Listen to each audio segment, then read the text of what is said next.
Hello everyone, good morning.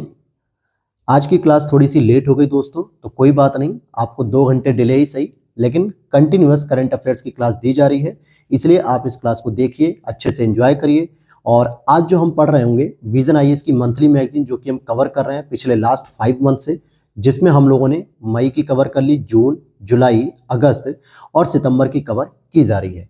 और सितंबर में भी हमने क्या क्या कवर कर लिया है दोस्तों, तो पॉलिटी को कवर कर लिया, इंटरनेशनल रिलेशन को कवर किया, इकोनॉमिक्स को कवर कर लिया, सिक्योरिटी को कवर कर लिया, और इन्वायरमेंट की एक क्लास ऑलरेडी हो गई है, जिसमें जो बड़े वाले इंपॉर्टेंट टॉपिक आते हैं, बिग टॉपिक, वो चीज़ें कवर कर ली गई हैं।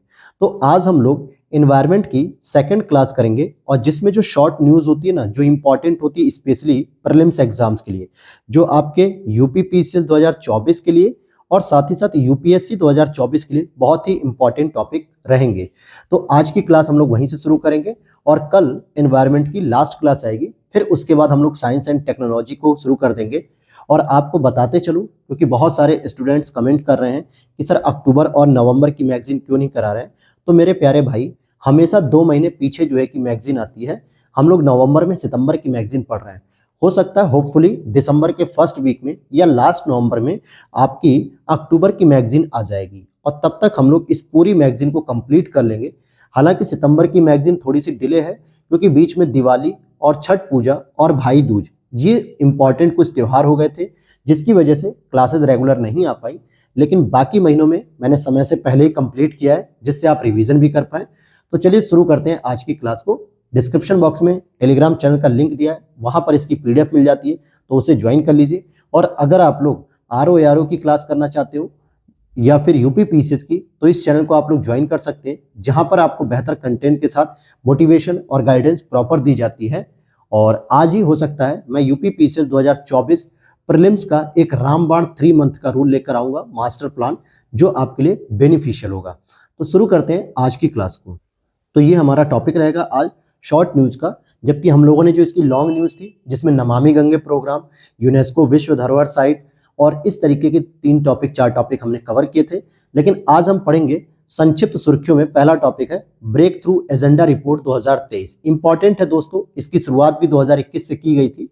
तो देखते हैं क्या है कि अंतर्राष्ट्रीय ऊर्जा एजेंसी, अंतर्राष्ट्रीय नवीकरणीय ऊर्जा एजेंसी और संयुक्त राष्ट्र जलवायु परिवर्तन उच्च स्तरीय चैंपियंस ने संयुक्त रूप से, इट मीन्स कि ये जो रिपोर्ट जारी की जाती है, इसमें 3 संस्थाएं जुड़ी होती हैं, ऊर्जा एजेंसी, नवीकरणीय ऊर्जा एजेंसी और जलवायु परिवर्तन चैंपियंस। तो ये तीनों जो है कि संयुक्त रूप से इसे जारी करते हैं, और यह एक वार्षिक रिपोर्ट है।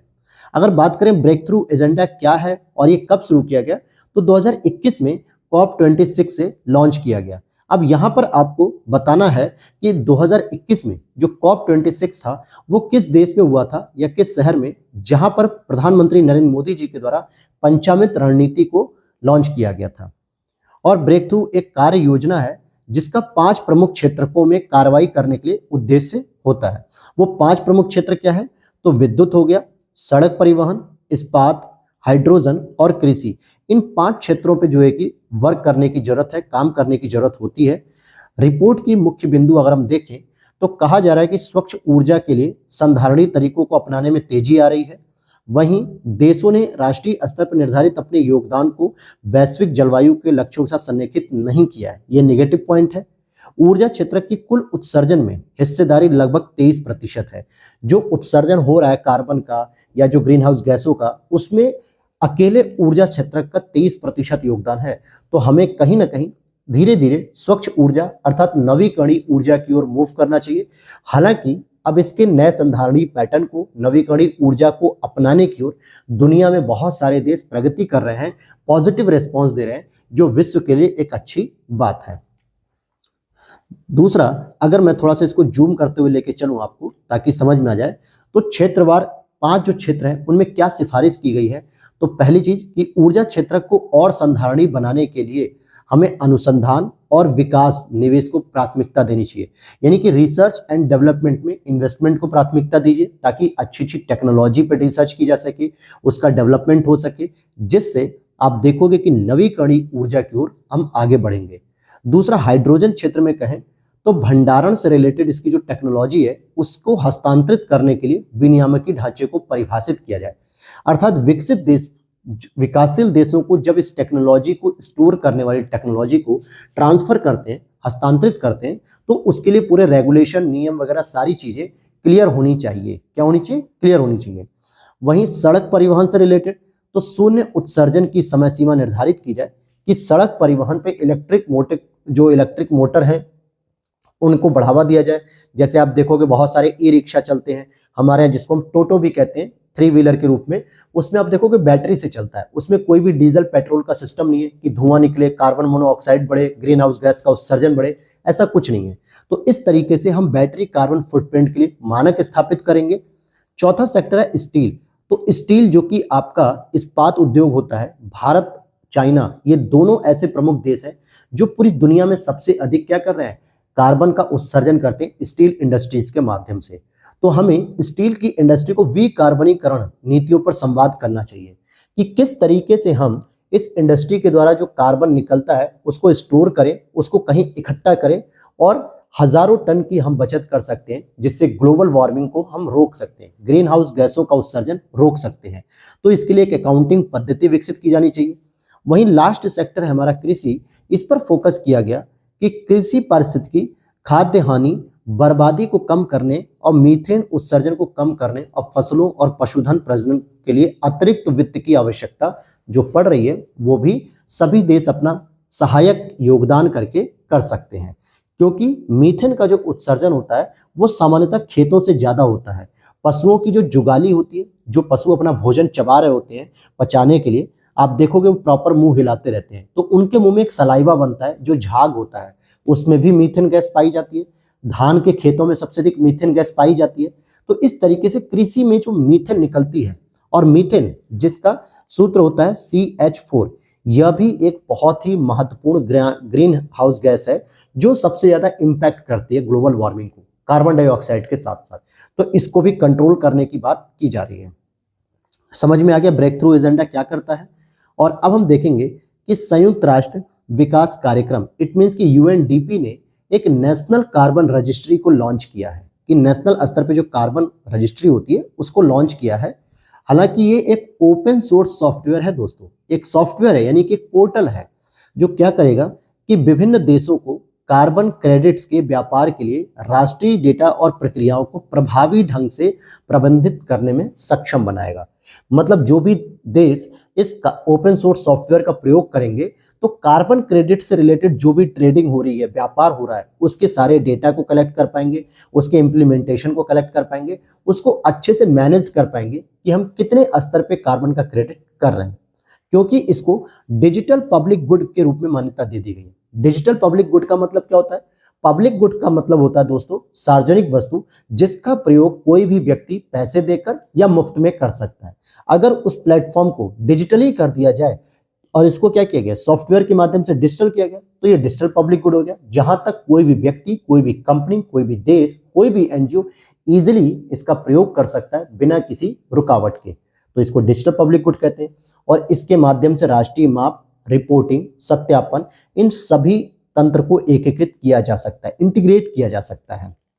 वहीं इस रजिस्ट्री को बढ़ाकर, मतलब रजिस्ट्री कार्बन क्रेडिट्स के व्यापार को आसान बनाकर कार्बन बाजार के विकास को बढ़ावा देगी। क्या होगा? कार्बन बाजार के विकास को बढ़ावा दिया जाएगा।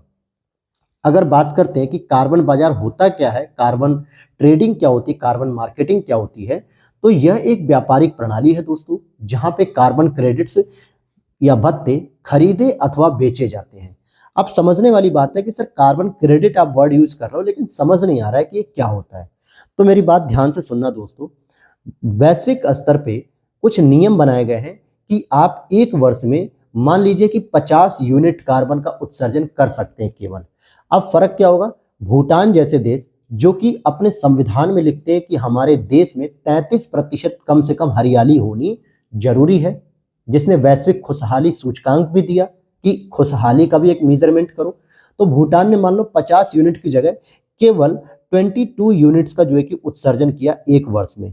तो अभी इसके पास कितनी और यूनिट उत्सर्जित करने की पावर बची हुई है? तो आप देखोगे 28 यूनिट और यूज कर सकता है।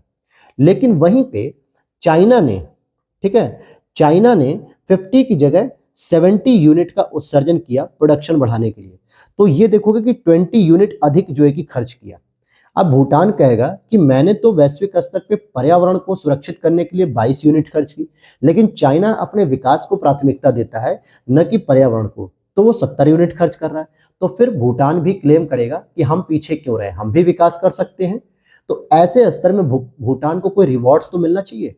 तो वो रिवॉर्ड्स क्या होता है कि चाइना इस 20 यूनिट के बदले भूटान को क्या कर सकता है, पैसे दे सकता है कि ठीक है भाई, मैंने 20 यूनिट ज्यादा खर्च किया और तुमने कम किया है, तो मैं इसके बदले तुम्हें कुछ पैसे दे रहा हूं।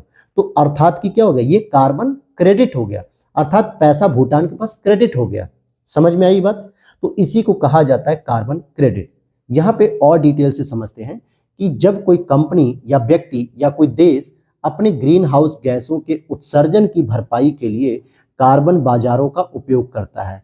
अब उत्सर्जन चाइना ने 70 यूनिट्स कर दिया, 20 यूनिट्स अधिक किया, तो इसकी भरपाई के लिए उसने कार्बन बाजार का प्रयोग किया। और किसी भी देश से, कोई जरूरी नहीं है कि भूटान से ही, चाहे वो अफ्रीकी देश के साथ कर सकता है, लैटिन अमेरिकी देश के साथ कर सकता है, एशियाई देशों के साथ व्यापार कर सकता है। जिस भी देश ने उस यूनिट से कम कार्बन का उत्सर्जन किया, 50 से कम, जितना कम किया उतना उसे बेच दे, उतना उससे खरीद ले। तो इसी को हम कहते हैं कार्बन क्रेडिट की खरीद करना।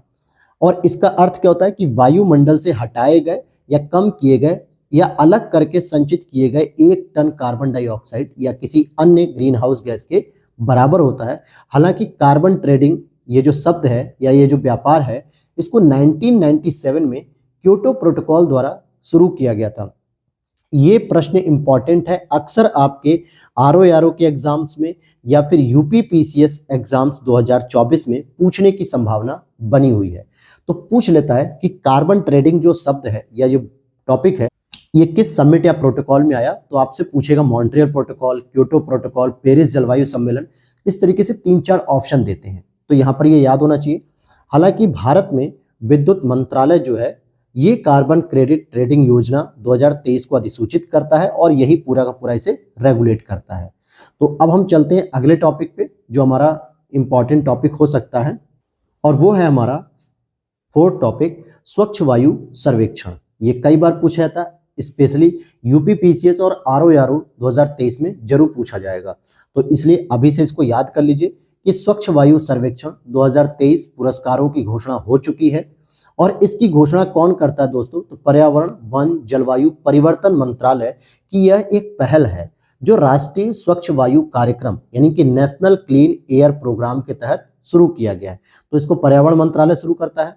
और इसे आप देखोगे तो शहरी क्षेत्र, क्षेत्रीय स्तर और राष्ट्रीय स्तर, तीनों ही स्तर पे वायु की गुणवत्ता में सुधार के लिए विभिन्न मंत्रालय और राज्यों की साझेदारी से शुरू किया गया, क्योंकि राज्य सरकार ही अपना सारा रिकॉर्ड या अपनी सारे डेटे को इसमें देते हैं, तभी पता चलता है कि क्या चीजें हैं, क्या चीजें नहीं हैं। और इसका उद्देश्य क्या है? स्वच्छ वायु सर्वेक्षण क्यों जारी किया जाता है? तो पहली चीज, लोगों के बीच में जागरूकता पैदा करना। वायु प्रदूषण से जुड़े जो जोखिम है स्वास्थ्य पर, जैसे कि हार्ट अटैक, डिजीज, अस्थमा और बहुत सारी बीमारी है, उसके बारे में लोगों को जानकारी देना, ताकि वो लोग एयर पॉल्यूशन को कम करने में मदद कर सकें। और विभिन्न स्थानों, शहरों की वायु की गुणवत्ता की स्थिति की तुलना करना कि कौन से शहर की वायु गुणवत्ता बहुत अच्छी है, कौन से शहर की खराब है। अभी जैसे आप इस समय के दौरान अगर आप दिल्ली में जाते हो, तो आप जैसे ही दिल्ली में प्रवेश करोगे दोस्तों, और आप साउथ दिल्ली या इंडिया गेट वगैरह रीजन या मुखर्जी नगर, करोल बाग, ऐसे क्षेत्रों में अगर जाओगे जहाँ पे बहुत भीड़ भाड़ का भी क्षेत्र है, तो वहां पे आप देखोगे कि ठंडी का कोहरा नहीं दिखेगा, बल्कि स्मोक दिखेगा, फॉग नहीं। फॉग मतलब तो होता है दोस्तों आपका कोहरा, ठीक है, फॉग होता तो अच्छी बात है, लेकिन वहां दिखता है आपको स्मॉग। स्मॉग मतलब होता है धुंध, धूल के कण, जिनकी वजह से आपको सांस लेने, ब्रीदिंग में प्रॉब्लम होगी और आंखों में भी जलन पैदा होगी। आपको लगेगा कि आंखों में कुछ गंधक या पोटास जैसी चीजें जा रही हैं, और जो आपकी आंखों में जलन पैदा करेगा, आपकी आंखों से आंसू आएंगे। ये इस समय की सिचुएशन बता रहा हूं मैं। अभी अगर आप हफ्ते 10 दिन के अंदर अगर विजिट करते हो दिल्ली में, तो इस चीज को फील करोगे। इट मीन्स कि क्या हो गया कि पता चलता है कि दिल्ली की वायु गुणवत्ता, एयर क्वालिटी इंडेक्स कितनी घटिया पोजीशन पर आ चुकी है इस समय। और इसका जो है कि सभी के लिए स्वच्छ वायु, ये लक्ष्य को प्राप्त करने में मदद करेगा। हालांकि इसमें 131 शहरों का डेटा कलेक्ट किया गया है और उसका मूल्यांकन किया गया है। तो उसके आधार पे 3 रिकॉर्ड बनाए गए हैं। पहला रिकॉर्ड है कि 10 लाख से ऊपर की जनसंख्या में पहला स्थान फिर से इंदौर को ही प्राप्त हुआ है और ये 8वीं बार हुआ। क्लियर है ये बात? और आगे देखते हैं। दूसरा, 3 लाख से 10 लाख की जनसंख्या में अमरावती। अमरावती दोस्तों कहाँ की राजधानी है? आंध्र प्रदेश की राजधानी है, तो इसको पहला स्थान प्राप्त हुआ। अगर 3 लाख से कम जनसंख्या की बात करेंगे तो परवाणु, परमाणु बम नहीं, परवाणु को प्रथम स्थान प्राप्त हुआ। और ये कमेंट सेक्शन में बताना है आपको कि ये किस स्टेट के अंतर्गत आता है। ऐसा इसलिए कह रहा हूं क्योंकि इंदौर और अमरावती को सामान्यतः सभी जानते हैं, लेकिन परवाणु को कोई नहीं जानता किस राज्य के अंतर्गत है। तो कमेंट सेक्शन में बताइएगा जिससे आपको ये पता हो जाए। तो आपने देखा तीनों अलग अलग कैटेगरी में पहला स्थान किसे किसे प्राप्त हुआ है, तो ये आपसे पूछ सकता है।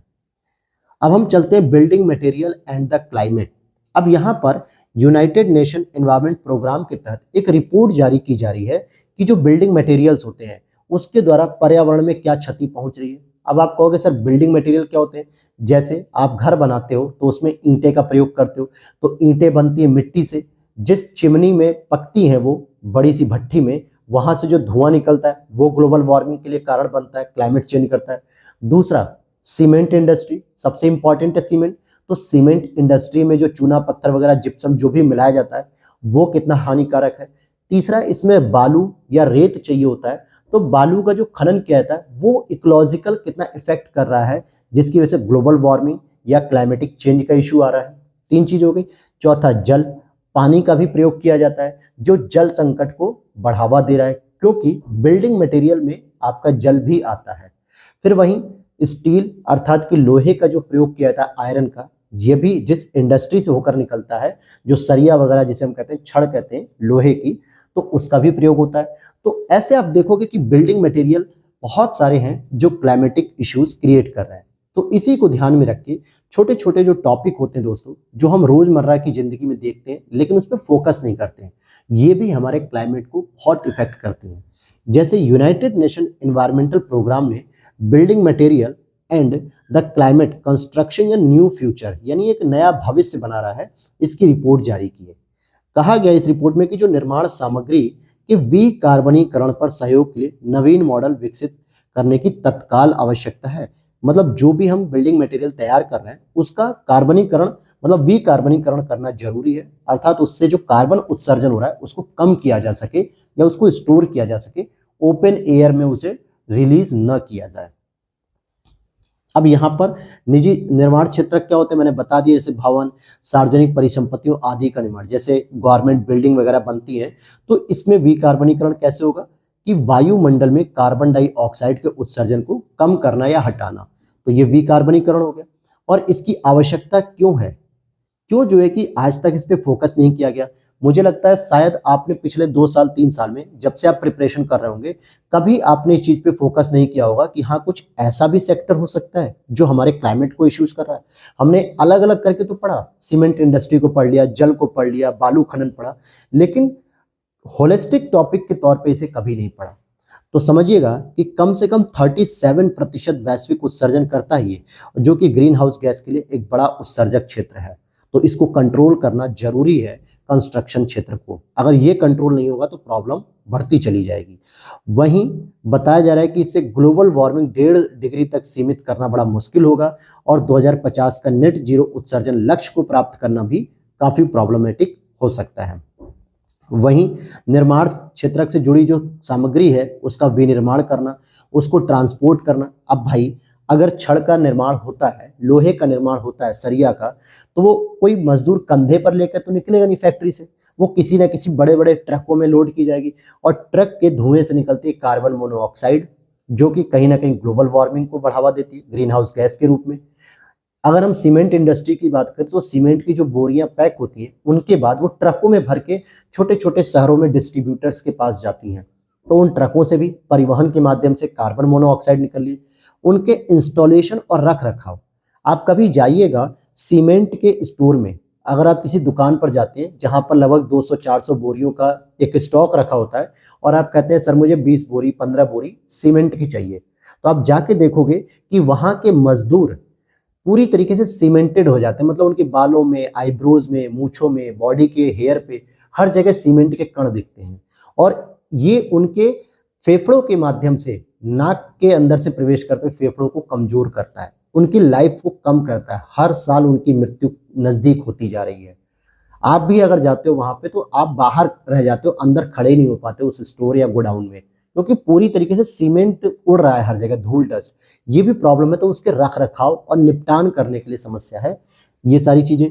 और अब हम बात करेंगे कि ठीक है ये सारी चीजें, लेकिन बिल्डिंग कंस्ट्रक्शन का जो हम विकार्बनीकरण का प्रोजेक्ट ले रहे हैं उसके सामने कुछ चुनौतियां हैं। पहली चीज विनियमन और बाजार की मांग।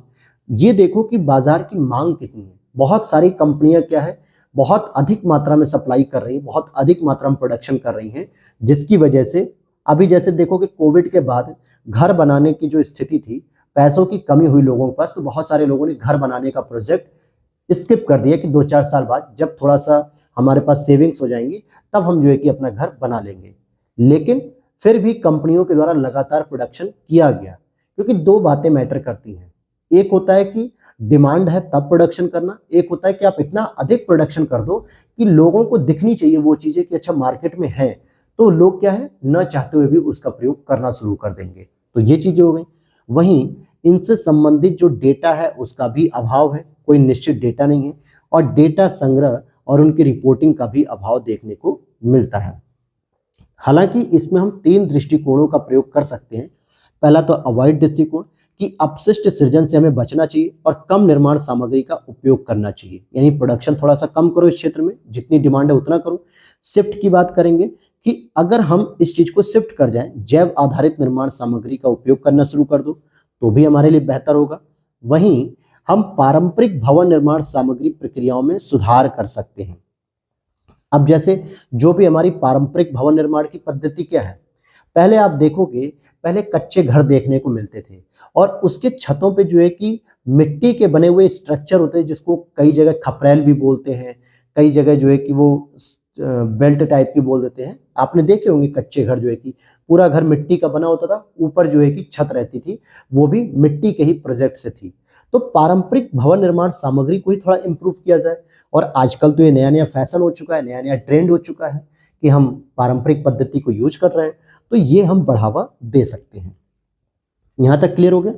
अब अगले हम टॉपिक पर चलते हैं। देखिए ये सब छोटे छोटे टॉपिक है, लेकिन यहाँ से डायरेक्टली प्रश्न बनने के चांसेस ज्यादा हो जाते हैं।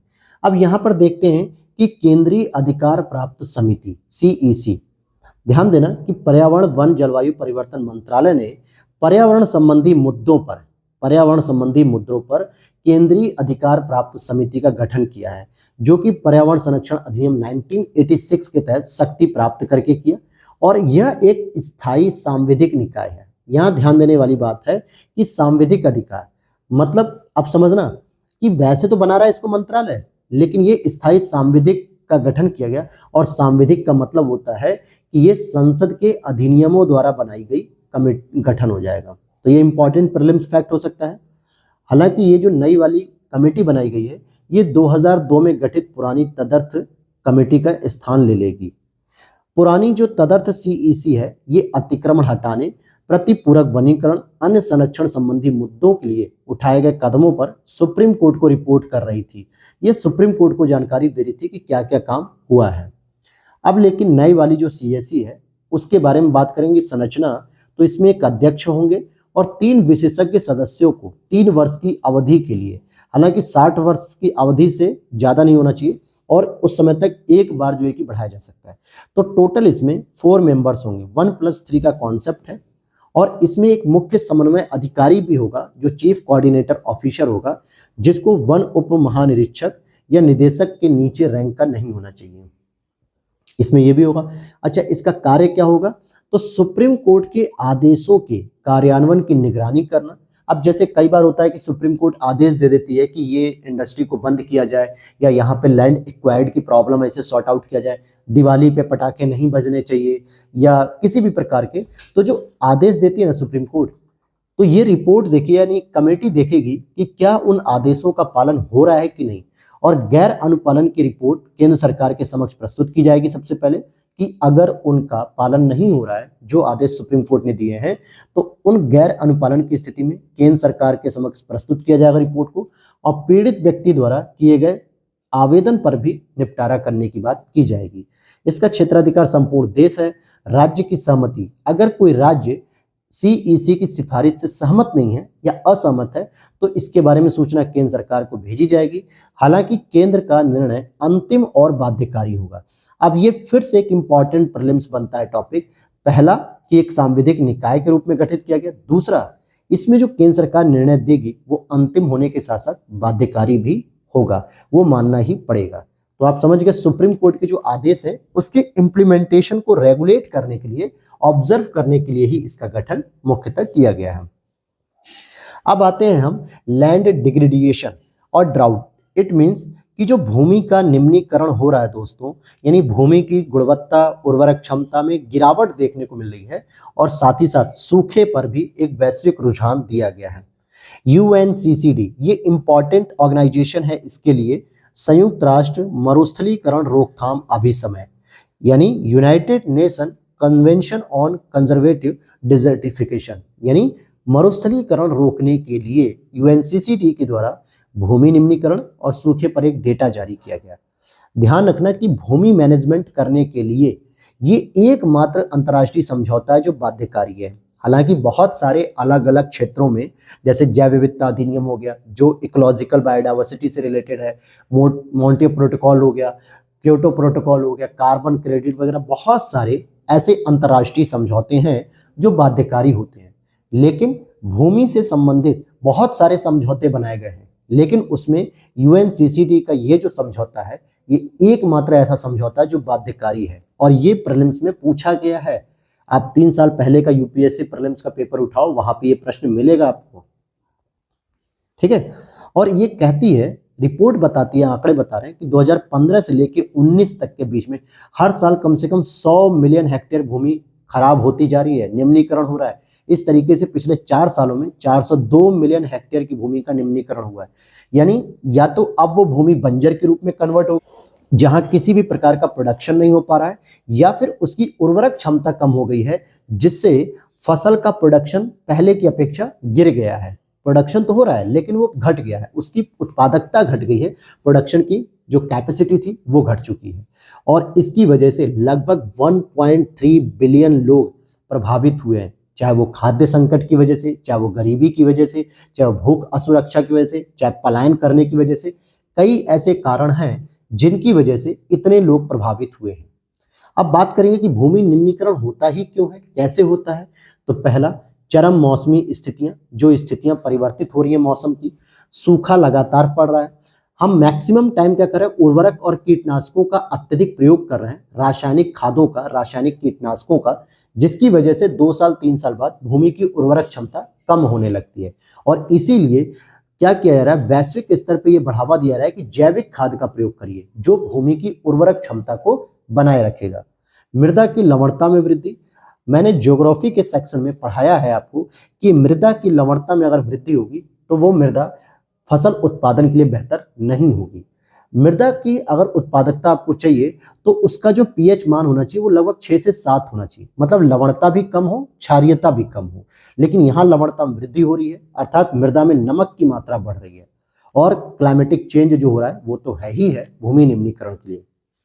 तो यहाँ पे अगर हम देखेंगे कि हमें एक अप्रोच अपनानी होगी कि भूमि निम्नीकरण तटस्थता, ठीक है। लैंड डिग्रेडिएशन न्यूट्रलिटी एक ऐसी स्थिति है जिसमें खाद्य सुरक्षा को बढ़ाने के लिए पारिस्थितिकी तंत्र का समर्थन करते हुए आवश्यक भू संसाधनों की मात्रा और गुणवत्ता समय के साथ बनी रहनी चाहिए या तो स्थिर रहनी चाहिए, ठीक है। तो या तो वो स्थिर रहे या उसमें वृद्धि हो, लेकिन भूमि निम्नीकरण में गिरावट नहीं होनी चाहिए। तटस्थता का मतलब होगा कि जितनी हो गई है उससे अब नीचे नहीं जाना चाहिए, उसको रोको किसी भी तरीके से या फिर उसमें इंक्रीमेंट करो। 2018 से 2030 का जो रणनीतिक फ्रेमवर्क है यूएनसीसीडी का, जिसमें निम्नलिखित चीजों पर बल दिया जाता है कि भूमि निम्नीकरण का न्यूनीकरण करो, अनुकूलन करो और प्रबंधन करो, यानी इसकी समस्या को कम से कम किया जाए और इसको अनुकूलित करके मैनेजमेंट करो।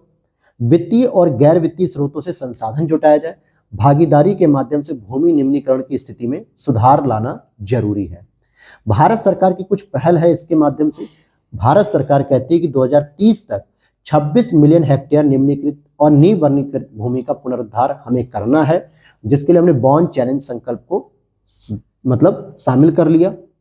वहीं प्रत्येक स्टेट वार निम्नलिखित भूमि की पहचान करते हुए मरुस्थलीकरण और भूमि के निम्नीकरण एटलस को जारी किया गया। एकीकृत जलभृत या जल संभर प्रबंधन कार्यक्रम शुरू किया गया। राष्ट्रीय हरित भारत मिशन शुरू किया गया और साथ ही साथ संधारणीय भूमि पारिस्थितिकी तंत्र प्रबंधन कार्यक्रम और राष्ट्रीय वन अपरोपण या वनारोपण कार्यक्रम शुरू किया गया। तो इस तरीके से आप देखोगे कि यूपी सरकार के द्वारा भी प्रत्येक वर्ष जो है कि पौध कार्यक्रम चलाया जाता है, जिसमें करोड़ों पौधे बांटे जाते हैं सरकारी विभाग को कि हर जगह एक एक पेड़ जरूर लगाओ। तो ये भी जो है कि एक अच्छा इनोवेशन हो सकता है। उदाहरण के तौर पे आप लिख सकते हो कि यूपी सरकार की बहुत सारे सरकारी विभागों में क्या लिखा गया है कि अपनी शिकायत लाओ और एक पेड़ ले जाओ। मतलब अगर आपको कोई शिकायत है विभाग से तो आप जाके शिकायत करिए, वहां पे उसका समाधान होगा और साथ में बदले में एक पेड़ लेकर जाओ जो अपने आसपास के माहौल में, इन्वायरमेंट में, घरों में, कहीं पर भी लगाओ, जिससे पेड़ से क्लाइमेटिक चेंज होगा और मरुस्थलीकरण की समस्या भी कम की जा सकेगी। तो ये सारी चीजें आपको देखनी है जो आपको लिखना चाहिए एग्जाम्पल्स में। अब हम चलते हैं एक नेक्स्ट टॉपिक पे, ecocide. What is the ecocide? ये बस एक टर्म्स है और इस टर्म को लेकर ही पूछ लिया जाएगा यूपीएससी से प्रश्न, क्योंकि यूपीएससी ऐसे वन वर्ड्स को बहुत प्रयोग करती है, सिंगल वर्ड को, और आपको कुछ नहीं समझ में आता है सिंगल वर्ड में कि वो क्या कह रहा है। हालांकि ये गैर कानूनी हट कृत्यों को अंजाम देने से संबंधित है, जिसके ऐसे कृत्यों से पर्यावरण कितना व्यापक और दीर्घकालिक नुकसान हो सकता है।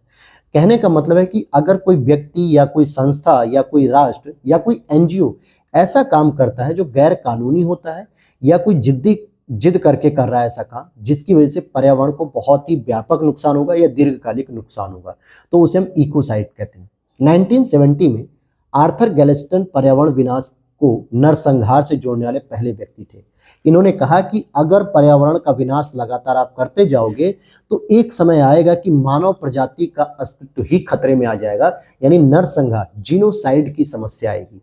नरसंहार एक तो होता है आतंकवादी घटनाओं में, एक होता है युद्ध वगैरह में, जैसे रूस यूक्रेन में वॉर चल रहा है, इजराइल और फिलिस्तीन में वॉर चल रहा है, तो ऐसे में बड़ी मात्रा में लोग मारे जा रहे हैं, नरसंहार हो रहा है। वर्ल्ड वॉर में नरसंहार हुआ और हिटलर मुसोलिनी ने नरसंहार किया, बहुत सारे नरसंहार के केस आपने सुने हैं। लेकिन 1970 में आर्थर गैलेस्टन ने कहा कि अगर हम जैसे जैसे इन्वायरमेंट को खत्म करेंगे, समाप्त करते जाएंगे, पर्यावरण का विनाश करेंगे, तो ये भी एक बहुत बड़ा नरसंहार क्रिएट करेगी, क्योंकि इसके माध्यम से भी क्या होगा, लोगों का जीवन खतरे में आ जाएगा। और इन्होंने एग्जाम्पल दिया कि जब वियतनाम वॉर हो रहा था 1965 के आसपास, अमेरिकी वियतनाम वॉर, उसमें एक एजेंट ऑरेंज के उपयोग का उदाहरण दिया गया, जो कि एक रासायनिक शाकनाशी है, यानी इसके माध्यम से पर्यावरण में एक अलग तरीके का केमिकल रिलीज किया गया। हालांकि भारत में अभी तक इस कृत्य को आपराधिक घोषित नहीं किया गया है। यही आपका प्रीलिम्स का फैक्ट है, यूपीएससी में यही पूछ लेगा। अब आगे चलते हैं, अत्यधिक जल संकट। जल संकट पे वर्ल्ड रिसोर्सेज इंस्टीट्यूट WRI के द्वारा एक आंकड़ा जारी किया गया कि 1/4 आबादी अत्यधिक गंभीर जल संकट का सामना कर रही है। यानी विश्व की 8 बिलियन है ना दोस्तों, मिलियन है कि बिलियन? बिलियन, 8 बिलियन आबादी है, यानी जिसको मैं आम भाषा में कहूं 8 अरब आबादी है, जिसमें से 1/4 का मतलब हो गया कि 2 अरब आबादी जल संकट का सामना कर रही है गंभीर रूप से। यानी उसे कभी कभी तो ऐसा होता है कि औसतन एक महीने में केवल 2 से 3 दिन का ही पानी प्राप्त होता है, 27 से 28 दिन वो बिना पानी के जीवित रह रहे हैं। ये औसतन है एक तरीके से। तो मतलब क्या हो गया कि उनकी जितनी दैनिक आवश्यकता होनी चाहिए पानी की, उससे वो कम प्रयोग कर रहे हैं, बहुत ही कम। अब इसके बारे में अगर आप देखोगे कि भारत सहित 25 देश ऐसे हैं जो हर साल गंभीर जल संकट का सामना कर रहे हैं, तो इसमें भारत भी हमारा शामिल है। अब यहाँ पर किसी देश द्वारा सामना किया जा रहा है एक्सट्रीम वाटर स्ट्रेस क्या होता है, तो वार्षिक रूप से उपलब्ध जल आपूर्ति का कम से कम 80% हिस्सा उपयोग कर रहे हैं। अगर हाई वाटर स्ट्रेस है तो इसमें लगभग 40% हिस्से का दोहन किया जा रहा है। तो ये अलग अलग बिंदु हैं। अब यहाँ पे जो रिपोर्ट आई या WRI के द्वारा, वर्ल्ड रिसोर्सेज इंस्टीट्यूट के द्वारा जो दिया गया है डेटा, उसमें कहा गया कि लगभग विश्व की 50% आबादी एक साल में कम से कम 1 महीने अत्यधिक जल संकट वाली परिस्थितियों का सामना कर रहा है। अब औसतन बताया जा रहा है कि 12 महीने में से कम 1 माह ऐसा है कि अत्यधिक जल संकट का सामना कर रहे हैं। अब आप कहोगे सर ऐसा कौन सा महीना है? तो महीने की बात नहीं है, सीधे समझिए कि 365 दिन होते हैं एक साल में, और 365 दिन में लगभग 30 दिन ऐसे होते हैं जिसमें अत्यधिक जल संकट होता है। तो 30 दिन, कोई भी 30 दिन लगातार वाले नहीं। मान लीजिए किसी महीने में 2 दिन ऐसा हुआ कि बहुत जल संकट रहा, किसी महीने में ऐसा होगा कि 5-6 दिन लगातार जल संकट बना रहा। तो ऐसे करके जब 30 दिन हो जाते हैं तो ये एवरेज एक निकाला गया कि 1 माह तो ऐसा हो जा रहा है इस पूरे 12 महीने में से कि अत्यधिक जल संकट का सामना कर रहे हैं। और बताया जा रहा है कि वर्ष 2050 तक जीडीपी का 31% हिस्सा गंभीर जल संकट प्रभावित होगा। यानी जीडीपी जितनी भी वैश्विक स्तर पे है 2050 तक, उसमें 31% हिस्सा तो गंभीर जल संकट से प्रभावित होगा। और जिसके लिए इस 31% का भी आधा हिस्सा अगर हम मान लें तो उसमें 4 देश प्रमुख होंगे: भारत, मैक्सिको, मिस्र, तुर्की। अब आप देखिए, मिस्र, तुर्की, मैक्सिको का कोई कंपैरिजन नहीं है भारत से, लेकिन भारत एक महाशक्ति के रूप में उभर रहा है धीरे धीरे। साथ ही साथ वैश्विक स्तर पे अगर हम देखें तो सबसे बड़ी आबादी वाला एक देश हो गया है, एक सबसे बड़ा बाजार हो गया है भारत दुनिया को आकर्षित करने के लिए। यहाँ पर रेमिटेंस सबसे अधिक हो रहा है। एफडीआई में भी हम 7वें नंबर पर हैं, पूरी दुनिया में 7वां नंबर है जहाँ पर सबसे अधिक निवेश हो रहा है। ऐसी स्थिति में अगर 2050 तक भारत जल संकट की वजह से जीडीपी का नुकसान कर रहा है इतना बड़ा, तो ये बहुत ही सोचने की बात है, बहुत चिंता करने की बात है, जिस पे कोई ना कोई समाधान निकालना आवश्यक है। यहाँ तक बात क्लियर हुई आप लोगों को? अब बात करेंगे वैश्विक जल संकट के कारण क्या है। तो भाई, जल के उपयोग में वृद्धि होती है लगातार, तो ये भी चीज जरूरी है। भाई, जल का उपयोग जो वृद्धि हो रही है उसको कंट्रोल करो। आपको नहाने के लिए 5 बाल्टी की आवश्यकता नहीं, केवल 1 बाल्टी का प्रयोग करो। घर में बर्तन आप धो रहे होते हैं, जो महिलाएं या पुरुष दोनों में कोई भी धो रहा होता है, तो बर्तन धोने के लिए अगर 1 बाल्टी की आवश्यकता है तो हम टैप वाटर में देखते हैं कि 4 बाल्टी से अधिक पानी खर्च होता है। पहले ग्रामीण स्तर में महिलाएं क्या करती थी, 1 बाल्टी पानी भर लिया और बर्तन के पास रख के सारा बर्तन उसी में धो लेती थी। आज क्या, टैप वाटर की वजह से, बेसिन वाटर की वजह से बहुत सारा पानी वेस्ट हो रहा है। पहले गांव के बुजुर्ग या गांव के लोग 1 लोटा पानी लेकर अपना ब्रश, मुंह धोना, ब्रश करना, कुल्ला करना कंप्लीट कर लेते थे। आज हम लोग बेसिन के पास खड़े हो जाते हैं, ब्रश करते रहते हैं और हमारा बेसिन का वाटर बहुत सारा वेस्ट होता जाता है। तो ये कंट्रोल हमें करना पड़ेगा, इसकी वजह से तो जल संकट हो रहा है। वहीं जल से रिलेटेड जितने भी इंफ्रास्ट्रक्चर हैं उसके इन्वेस्टमेंट में कमी आ रही है, हम उसको संरक्षण नहीं कर रहे हैं, ये एक प्रॉब्लम है। वहीं आप देखेंगे कि जल के उपयोग से संबंधित नीतियां हमारी संधारणीय नहीं है, और जल की उपलब्धता में भी अंतर देखने को मिल रहा है जलवायु परिवर्तन की वजह से। अफ्रीकी महाद्वीप में आप देखिए ना, बहुत सारे जो कंट्री है वो ऐसी स्थिति पे आके खड़े जो 0 डे की स्थिति पे है, ड्राई डे, 0 डे। मतलब क्या हो गया कि वहां पे पानी है ही नहीं।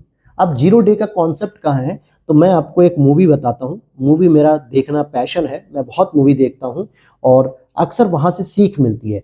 फुकरे 3 मूवी देखिएगा, और जहां पे आपको लास्ट के 20 मिनट में आपको पूरी चीज पता चल जाएगी। जो 2 अफ्रीकन बॉडीगार्ड होते हैं, जो वाटर पूल होता है वहां पर, जो है कि एक स्टेटमेंट यूज करते हैं 0 डे, और उसके बारे में बताते हैं। ठीक है, तो आप देखेंगे फुकरे 3 में कितना महत्व बताया गया पानी का। दिल्ली में जो वाटर क्राइसिस है उसको लेकर मूवी बनाई गई है वो, तो आप देखिएगा मूवी, क्योंकि मूवीज देखिए हमारे समाज का आईना होती है, दर्पण होती है, जो हमारे समाज की समस्या है उसको प्रदर्शित करती है। डिपेंड करता है कि आप उसको एंटरटेनिंग पर्पज से ले रहे हो या कुछ नॉलेजेबल और कुछ सोचने और विचार करने की बात को समझ रहे हो। तो मैं तो मूवी देखने जाता हूं तो कहीं ना कहीं अपने सोसाइटी की जो प्रॉब्लम्स है, जो उससे डील करने के जो नए नए चैलेंजेस हैं, तरीके हैं, उसको ध्यान में रखते हुए मूवीज देखता हूं। चाहे वो जवान मूवी हो गई हो, उसमें आप देखिए कितना मंत्री बड़े बड़े करप्शन कर रहे होते हैं और उनसे पैसा लिया जाता है। इलेक्टोरल मशीन को जो है कि कब्जे में कर लिया गया, इसको भी मैंने कनेक्ट किया कई जगह मूवीज में, तो ये सब चीजें पता चलती हैं। हालांकि इसमें सिफारिश के तौर पे देखें तो प्रमुख सिफारिश की गई है कि प्रकृति आधारित समाधानों का प्रयोग करिए जो प्रकृति के हिसाब से अनुकूल हो। वहीं डेप्थ फॉर नेचर स्वैप, ठीक है, जिसमें मैंग्रोव पुनर्बहाली और आर्द्र भूमि संरक्षण में निवेश करना आवश्यक है, जो कि जल को बचाए रखते हैं। जल उपयोग दक्षता वाली फसलों की खेती को बढ़ावा दिया जाए, मतलब ऐसी फसल की खेती की जाए जो जल का प्रयोग अच्छे से कर सके। अब जैसे सामाजिक वानिकी प्रोग्राम में एक खेजरी नाम का एक वृक्ष है दोस्तों, इसकी सबसे अधिक मांग होती है, क्योंकि खेजरी का मतलब क्या होता है कि अगर पानी की आवश्यकता इसे बहुत भी हो ना, तब भी ये कम पानी में अपना गुजारा कर लेता है, कम पानी में अपना गुजारा कर लेता है, इसे बहुत अधिक पानी की आवश्यकता नहीं पड़ती है।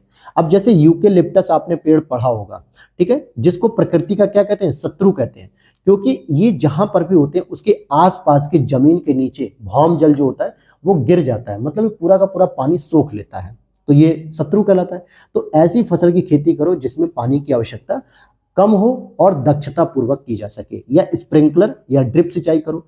शहरी जल लोचशीलता कार्य योजनाएं बनाओ, क्योंकि शहर में वाटर का बहुत मिसयूज होता है, और इसके लिए भारत सरकार ने कुछ पहल चालू की है, जैसे राष्ट्रीय जल मिशन, अटल भूजल योजना, जल शक्ति अभियान, कैच द रेन और सही फसल अभियान।